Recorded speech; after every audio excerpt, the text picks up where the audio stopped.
I am super excited to announce the beginning of a tournament hosted by myself and Xavius. Not only has he been working on my sub badges, he's also been helping me to plan the Crystal Cup. It's safe to say he's been a busy man. This tournament will be for those intermediate players of AoE 2 because we get so much focus on the kind of like high elo, low elo, and I want to kind of focus on that kind of mid elo range. So we're gonna have 3 brackets. Did you want to go into those brackets, Xavius? Sure, I'll go into those brackets. Hey.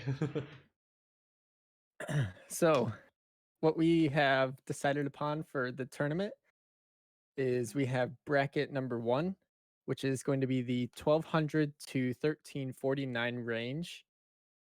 We have bracket number 2, which is going to be 1350 to 1499. And our favorite bracket, in my opinion, I force that opinion on you now, 1500 to 1700. um, I'm and really excited for that. and the brackets, we actually do have a little bit of a different way of seeding this. We will be doing the average between your current and peak elo, and your peak elo cannot exceed 50 beyond the bracket you are wishing to enter.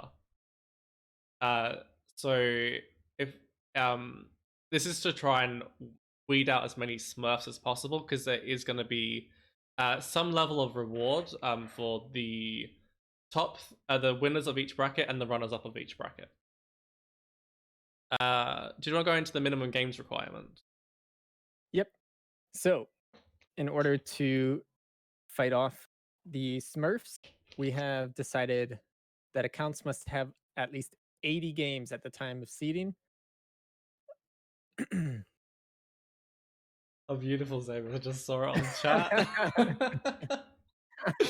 Oh, it's amazing.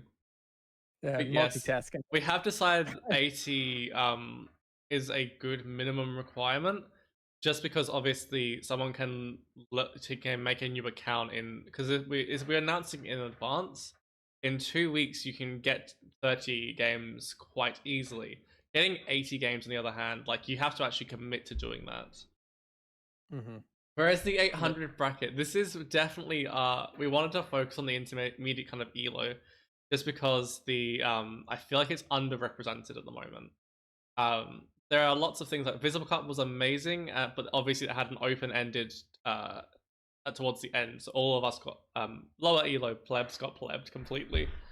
Um, can the games be spread across 2 accounts? We do have a rule that's saying that you have to name all of your Smurfs and all of your accounts.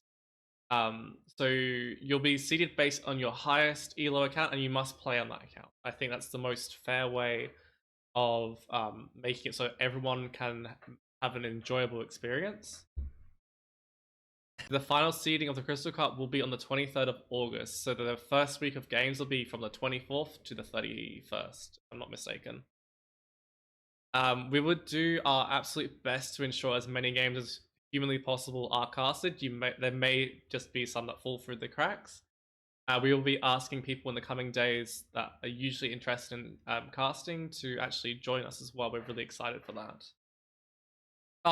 Each round will be best of 3, except for the finals and semi-finals, which are best of 5. And there were some other things I wanted to mention. About streaming and casting. The entire event will be open to casting, and streaming will be on 2-minute delay.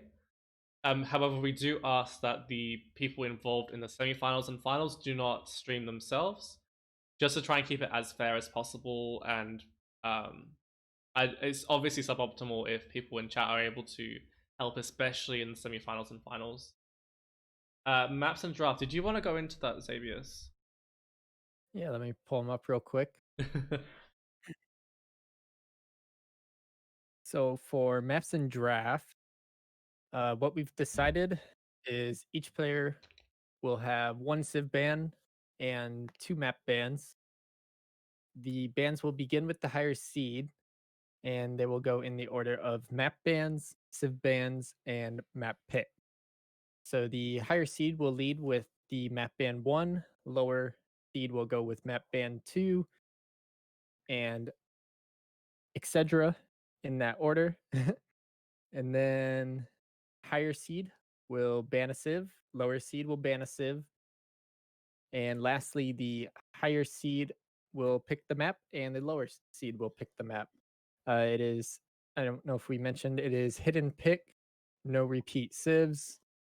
So making sure players don't pick random or mirror options, so they have a new civ every single time. I think that definitely tries keeping it more exciting and more fresh. Yeah, for Um, sure. and we're just quickly going into the map pool. So we've decided that these maps at least kind of represent a broad uh, number of, I guess you could call them disciplines. So we've kind of gone for some. Obviously, game one will be played on Arabia, like most tournaments in 1v1s are. But in terms of extra maps, we've got some really open maps like Gold Rush, Serengeti, Acropolis, and Sea Notes. We've got two closed maps, which are Arena and Hideout. We've got a few what we called like semi-closed, which are more like the ones that you can wall off pretty easily, but you do need to kind of like scout for it still. So Ravines, Yucatan, and Mongolia, much to Waihala's displeasure.